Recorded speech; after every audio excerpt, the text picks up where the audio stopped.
Chuck Swindoll shares a story about Vince Lombardi. Coach Lombardi was a fanatic about football fundamentals. Those who played under his leadership often spoke of his intensity and his endless enthusiasm for the game. On one occasion, his team, the Green Bay Packers, lost to an inferior squad. It was bad enough to lose, but to lose to those guys was absolutely inexcusable for Coach Lombardi. He called a practice the very next morning.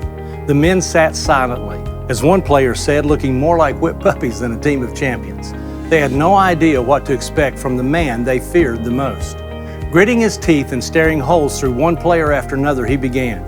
Today we go back to the basics. And then holding a football high enough for all to see, he yelled, "Gentlemen, this is a football." Well, how basic can you get? Why would a seasoned coach talk to professional athletes like that? Well, apparently it worked, for he led his team to 3 consecutive world championships. Lombardi operated on a very simple philosophy. He believed that excellence could be best achieved by perfecting the basics of the sport. Razzle-dazzle, crowd-pleasing plays would fill a stadium for a while, even win some games occasionally. But the consistent winners would be the teams that played smart, heads-up, hard-nosed football. His strategy: know your position, learn to do it right, do it with all your might. What he was saying was this: the main thing is to keep the main thing the main thing. What is true for football is true for the church and for the kingdom of God.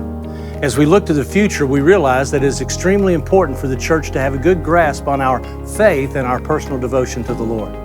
The Westminster Catechism of 1647 had it correct. It began with this question: what is the chief end of man? The response: the chief end of man is to love God and to enjoy Him forever. In other words, the main thing is to keep the main thing the main thing. Just a thought.